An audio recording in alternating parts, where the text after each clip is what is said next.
Masu kallo da sauran barkanmu da sake dawo ba hutu lokaci ga wanda suka zauna yanzu gaban akwatin talabijin ɗinsu yanzu muna cikin shirin hula da kallabi da yake tattauna batutuwa da suka shafi auratayya zamantakewa tare da babban malamin babban bakonmu Dr. Muhammad Sulaiman Adam Abu Sulaiman babban liman masallacin Sultan Bello wanda yake jihar Kaduna a tarayyar Najeriya. Malam muna sajjada marhabin da kai. Marhaba. Malam kafin mu je hutu rabin lokaci muna magana akan irin gudunmuwar da dai tashin Africa TV take bayarwa da sauransu har kace idan duk wanda suka nemi irin wannan shawarwari a ringa ba su lambobi saboda a ba shawarwarin da ya kamata a ce sun yi a zamantakewarsu. Haka ne. Mata suna da bukatan taladuf, suna bukatan tausasawa, suna bukatan kalmomi masu kyau, suna bukatan kalmomi masu daɗi, suna bukatan a ja hankalinsu a yi musu wa'azi. Saboda haka za ka ga mace tana bori, tana tsalle, tana kaza, amma in aka ce mata Allah ya ce, Annabi sallallahu alaihi wasallam ya ce, za ka ga ta nutsu, ta dawo cikin hayyacinta, kuma ta haƙura daga abin da ake, kuma dama amfanin wa'azi kenan. Saboda haka wa'azi ana yin shi ne ta hanyar da za a ja hankalin mutum ya bar wani abu da yake na barna, ko kuma ya yi wani abu da ake so ya yi na aikin alkhairi. To saboda haka yana da matukar mahimmanci irin waɗannan ƙawayen matan masu ba da shawarwari na gari. Yau su waɗannan matan su rike su, wata in ta ba ta shawara ta gari, ke baiwar Allah ki kaza, sai ta zama tana faɗa da ita saboda akwai wata kuma shedaniya tana zuwa tana warware mata. To sai ta zama bangare guda biyu, tana raura nan gefen da kuma wancan gefen, in bu wancan ne ko in bu wannan ne, in bu wancan ne ko in bu wannan ne. Abin da zaki duba ki gani shine idan kika ce wannan mijin da kike tare da shi ba kya bukatan a miki kishiya, ko kuma kika ce ba kya bukatan ki shigo ki samu wannan kishiyan, to gara ma wacce bata shiga ba, ita ba ta da matsala, ta iya yanke hukunci ta ce ita ba za ta yi auren ba ma gaba daya, ko ba haka bane? Yawa ta zauna ita zogiyarta ta ta shan wahalanta ita kadai. Amma wacce take cikin gida, idan kika fita me zai faru? Wanda zaki je ki aura ya zaki same shi? Na farko baki san waye zaki aura ba, na biyu shin mai mata ne ko bai da mata, kuma ke kanki baki kanki adalci ba, domin idan kin fita in kika samu wani mijin kuma yana da wata matan kuma ya ce zai aure ki, sai ki ce kin yadda, sai ki ce a ke baki yadda a waccan kishiya ba, kuma kimar sama zai zama ta a waccan kishiya ba. Ka gani? Tun da yanzu ta dawo, yanzu ita ce ake so aiwa wata. To amma duk da haka yake ga rashin adalci, sai ta ce ita yadda, kuma za ta iya kokarin ta ga cewa ta shiga. Kuma abun mamaki malam, duk wanda za ta fito saboda dama ta riga ta saba, yanzu za ta ce ko ma mai mata nawa ne ina son ya aure ni.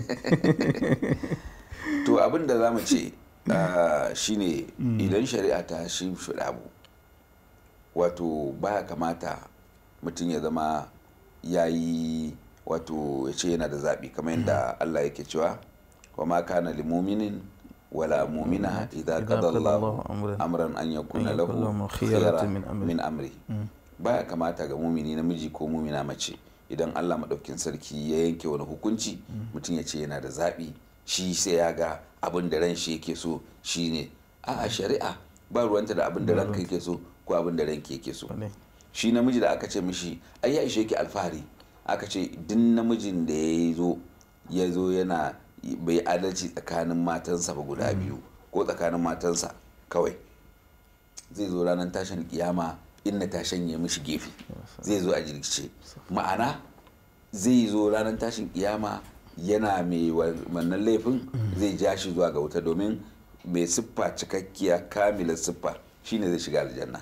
Shi sa ma aka ce ai tsohuwa ba ta shiga aljanna ba, saboda siffar ta riga ta akwai na kwasa a ciki. To sai an maida ita sai an maida ita budurwa, uruban ataraba, ta koma yarinya sosai, kanta daya da ita da kowace yarinya take jin kanta, sannan a shigar da su aljanna. To saboda haka shari'a ba ta bukatan in Allah ya ce ka yi kaza ka ce to bari yi tunanin wani abu da maslaha ko ba maslaha. Inda maslaha ta bari yi, in ba maslaha ta ba zan yi ba. Mata magabata da suka shuɗe haka suke haƙuri, haka kuma ake musu kishiyoyin, haka kuma suke rayuwa, haka kuma muka yi magana cewa ke da zaki zo taimako za ki zo ki taimake shi shiga aljanna, ki taimake yar uwarki, ke kuma da za a wa auren ki zama cewa ke ma kin taimaka masa kare zama ya fandara. Na'am, a wani lokaci malam wa'ansu suna ganin matan wanda ake so a yi ma kisha suna ganin saboda wata matsala ce da ke gare su yasa mazan suke son su ƙara aure. Yanzu alal misali kamar irin wanda ba su da lafiya ko ko wadda ba ta aihuwa haka al misali, to irin wannan sai su ga ce da zaran ta shigo to halas shikenan ni ban da wani katabus tun da dama ina da wata lalura shi yasa ya je ya karo mata. To irin wannan da za a ce musu larura ɗaya ce daga cikin dalilai da ke sa mutum ya ƙara aure. Musulunci kuma yadda ya girmama mace. Wasu wanda ba suke addinin da ba na musulunci ba, idan mace tana da larura ai koranta ake yi, ko ba a ce ma an sake ta ba dai ba a wani harka da ita, ba a kuma ɗaukar nauyinta, ba a komai. Amma shi musulunci saboda girmama daraja na mace sai ce to tunda wannan baiwar Allah ka aure ta kuma aurinka larura nan ya zo, to ka ci gaba da rike ta a cikin martabanta da mutuncinta, ka kuma ba ta abinci ko kula da rashin lafiyarta. Amma kai ma ba za a tawaye maka haƙƙinka ba ƙaro aure. To akwai larura ta rashin aihuwa. Larura ta rashin aihuwa wani lokaci daga wajen matar ne.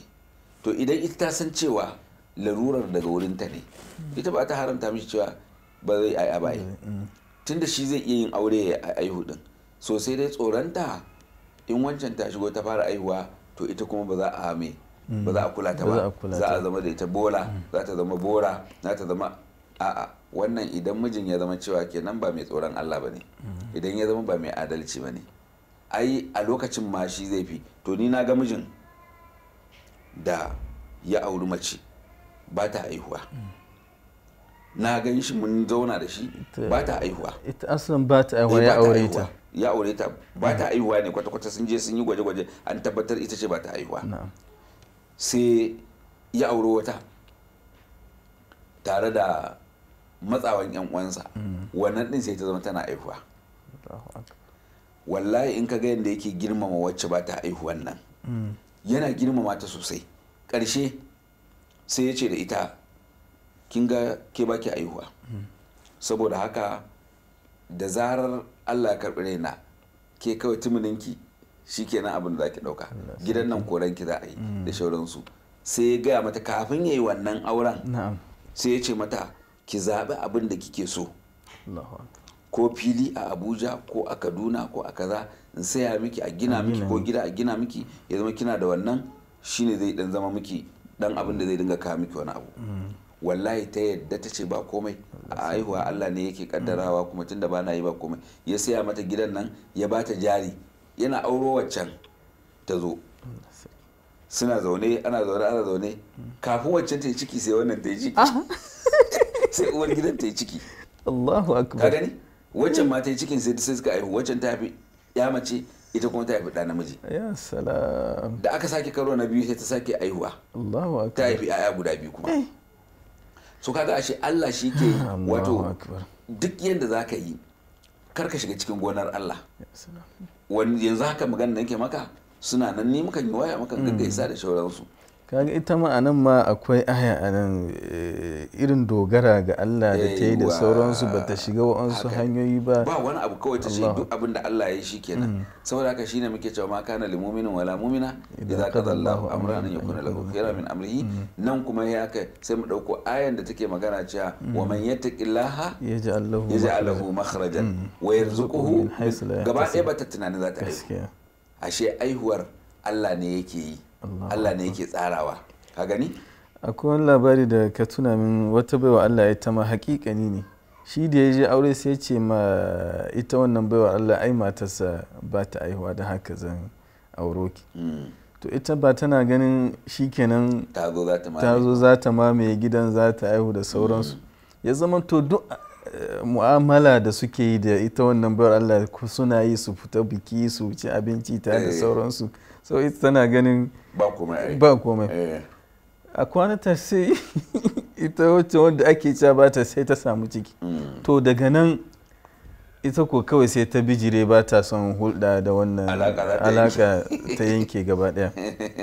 to kaga dogaro ga Allah da sauransu malam yana da to saboda haka wani lokaci ko da an ce mace ba ta aihuwa to mu dauka daidai ke da cin abinci abinci Allah ya ce mana mu ci idan muka ci za mu ji wato mun koshi amma mu sani ba abincin ne yake kosar da mutum ba Allah madaukin sarki shi ke kosar da mutum za ka samu kai ta cin abincin ko ka ji kishin ruwa kai ta shan ruwan amma kishin bai tafi ba kana nan kana fama da kishi so mahaifa idan ta lalace wane ne yake da ikon lalata ta Allah a gurguje cikin rabin minti saboda haka Allah madaukin sarki shi ke iya gyara ta to in ya gyara mahaifan kuma sai ta zo ta aihu saboda haka a koma ga Allah duk abin da aka koma ga Allah madaukin sarki Allah ya isar masa suna cewa bin Allah maganin wayo Allah masha Allah to amma masu kallo da sauraro a nan lokaci mun halinsa sai ku tarbe mu a halaka ta gaba inda za mu sake dawa saboda tattaunawa a cikin wannan maudu'i da izinin Allah